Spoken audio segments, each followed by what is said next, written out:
It's time to take a look at what's happening around Wyoming for Wednesday, October 8th. I'm Mac Watson, bringing you headlines from the Cowboy State Daily News Center.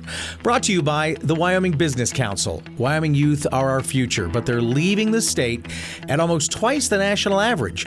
What would bring them back home? Share your bold ideas with the Wyoming Business Council at wbc.pub/story. A Natrona County High School senior trying to launch a Turning Point USA Club America chapter believes her school principal may be infringing on her First Amendment rights and treating her club differently than others.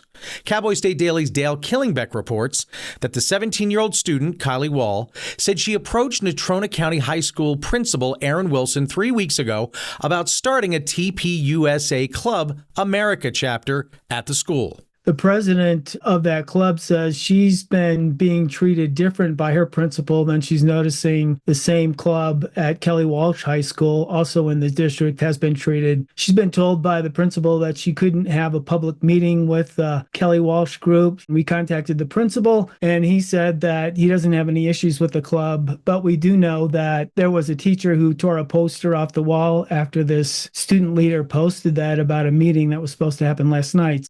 Wilson initially hesitated, but did allow her to start a club that is associated with Turning Point USA.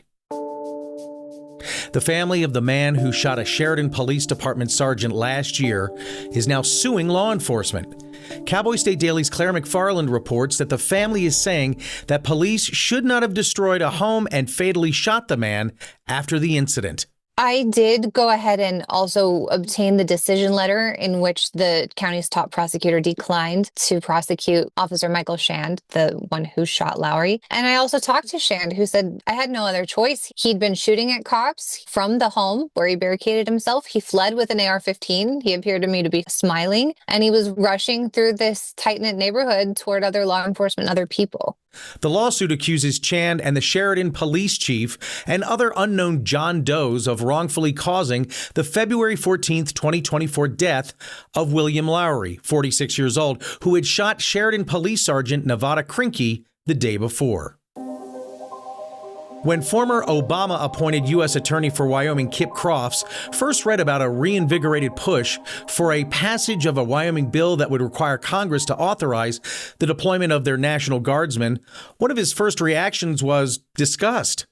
Cowboy State Daily's Steve Bonell reports that Crofts thinks the president should be able to deploy the Guard when necessary. He said the legislature's fine to kind of duke it out over these constitutional issues, but given kind of the ineptitude of Congress, especially in recent years, he just feels that it's not the right position to kind of be pushing this agenda or initiative, I should say.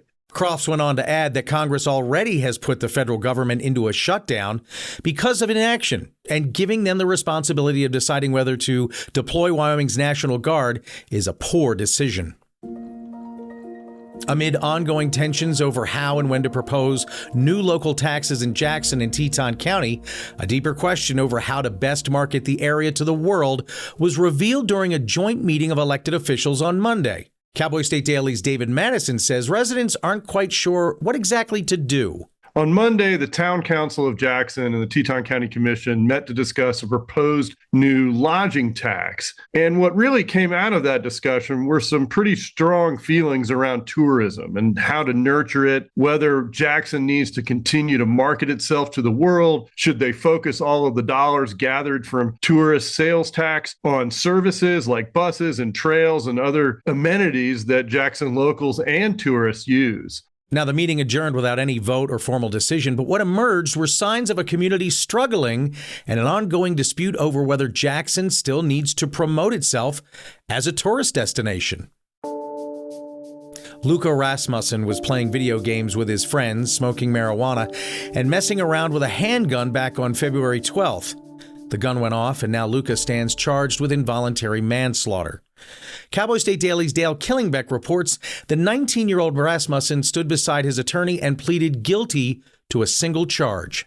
A 19-year-old Casper man took a plea deal Tuesday in the Trona County District Court. He is responsible for playing with a weapon last February with two other young men in a room. They were playing games. They all had handguns, and he was apparently playing with his weapon, and the weapon went off and killed his friend. And so he took a plea deal from the Trona County District Attorney. Under terms of the plea deal, Rasmussen's guilty plea would be in exchange for a maximum 16-year sentence on the charge, which carries the potential of 20 years in prison. I'll be back with more news right after this. Did you know 1 in 8 women will be diagnosed with breast cancer in her lifetime? Early detection saves lives, and regular mammograms are one of the most effective ways to detect breast cancer early. Find peace of mind and relieve the pain of not knowing where your breast health stands. Get your mammogram at Outpatient Radiology, where we are proud to put your comfort and care first. We find the answer for your peace of mind. A new $1.2 billion, 184,000 square foot data center broke ground in Cheyenne on Tuesday. Cowboy State Daily's Renee Jean reports that the company is being innovative about many things, but water use is a priority. The related digital and related companies broke ground today in Cheyenne on a up to 302 megawatt data center. I thought what was interesting about it is their emphasis on, hey, this isn't going to use any water. Clearly, data centers have heard, they've gotten the memo. People are concerned about the water usage with these things. It has traditionally taken a lot of water to cool this equipment off. With AI, it gets even hotter. The facility is expected to generate about $250 million in tax revenue for Cheyenne, as well as Wyoming, during its first 15 years of operation. That's according to figures from Related.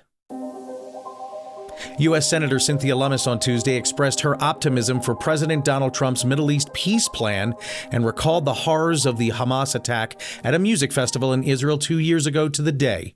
Speaking with Cowboy State Daily reporter Sean Berry in her Capitol Hill office, the Wyoming Republican said Israel should not be faulted for its military response to the attack. I asked Senator Lummis whether she was optimistic President Donald Trump's plan will succeed. She first said, I am hopeful, but then quickly added that it is a cautious hope. She points out that many of the things in Trump's 20-point peace plan, these are things that Hamas has resisted up until now. So there's room to be skeptical, but Trump has multiple countries involved in these talks. But the senator telling me today here in an interview on Capitol Hill that she is hopeful with that cautious hope caveat. Senator Lummis told Cowboy State Daily that she points the finger solely at Hamas for the suffering of the Palestinians in Gaza, saying the group has sabotaged humanitarian aid efforts meant for innocent civilians. Supporters of wind and solar energy initiatives are split on whether the Trump administration's cancellation of renewable energy projects in blue states last week will impact Wyoming. Cowboy State Daily's Jackson Walker reports that although the projects are terminated in other states, it could affect Wyoming. I spoke to supporters of renewable energy initiatives, and they told me that they're a little bit concerned that some of these cuts could have an impact here in Wyoming, despite them not actually taking place within state boundaries. Now, their argument hinges around the Western Interconnection, which is a massive energy grid that connects all of the Western states together. That argument there is that Colorado and these other states that are impacted by the cuts are going to kind of drag Wyoming down. The Trump administration last week terminated roughly $8 billion worth of renewable energy projects in blue states. Many of these cuts targeted Western states like Colorado, California, and Oregon, which did not vote for Trump in 2024. And that's today's news. Get your free digital subscription to Wyoming's only statewide newspaper by hitting that daily newsletter button on cowboystatedaily.com. And you can watch this newscast every day by clicking subscribe on our YouTube channel or listen to us on your favorite podcast app. Thanks for watching. I'm Mac Watson for Cowboy State Daily.